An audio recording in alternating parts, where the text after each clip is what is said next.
Okay, so Venerable Children has been talking about the 6 root afflictions.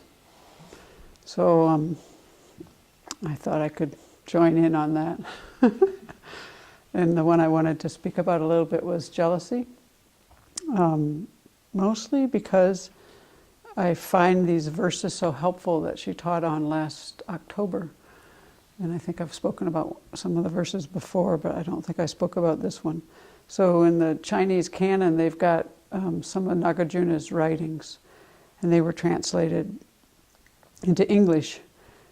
And so when we have these different kind of afflictions, what we try to learn are what the antidotes are and ways to work with our mind so that we can subdue them temporarily until we finally get to the point where we realize emptiness, and then we can just cut them off from the root. But until we get to that point, we're kind of working with these antidotes. And so basically, in terms of jealousy, the antidote I had learned about was rejoicing. And it had not worked so well. So I thought, it took me a while to learn when I was having jealousy. And then, actually the very first time I ever rejoiced for someone that I was jealous of, it worked really well. But then when I got to some other situations, it didn't. So I'm not saying don't use that antidote, but it hasn't always worked.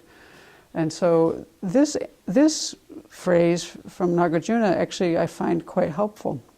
And he says, well, first it's in the context of generosity. He's teaching about, Venerable Children was teaching about active compassion on that day. And then she was teaching, these verses are all about generosity. And they take all of our afflictions and say that when you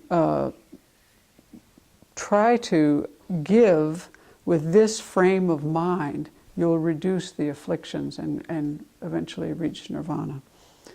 So you already have in your mind, when you say this verse to yourself, that I want to be generous. And that right there makes my mind, it improves my mind right away. Just thinking like, oh yeah, that's something I'm aspiring for.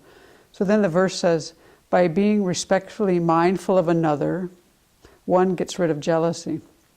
So when you say this, by being respectfully mindful of another, you're thinking about the recipient. So sometimes in these verses it will say the recipient. And sometimes that's helpful because then it reminds me, oh yeah, I'm trying to be generous here. So by being respectfully mindful of another, one gets rid of jealousy. And so I've wondered why this verse works for me, because actually when I find that I'm jealous and I think of these words and I try to make my mind be that, respectfully mindful of another, the jealousy can't stay in my mind at the same time. It never does. And partly maybe I'm just getting to a point where I'm willing to bring out the antidote. But even if in that moment I try to rejoice, it actually doesn't always work. And this does. And so I've really wondered to myself, why does this work and what is going on? And one thing that I have thought is that sometimes the reason rejoicing doesn't work is because I'm kind of angry at the person. I'm like, I don't feel like rejoicing for them, you know. And so that makes sense, but still this verse works. And so what happens, I think, really for me is that it's kind of like what Venerable Semke taught me about bugs.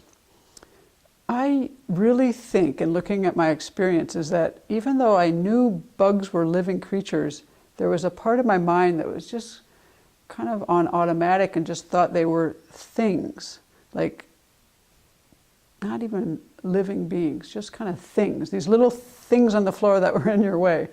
And I feel like sometimes that's what happens with some of our afflictions, that we are just having the experience that's kind of disconnected from what's really going on. It's like a habitual reaction, and the object is not even really the person, the thing outside of you, it's your own thought.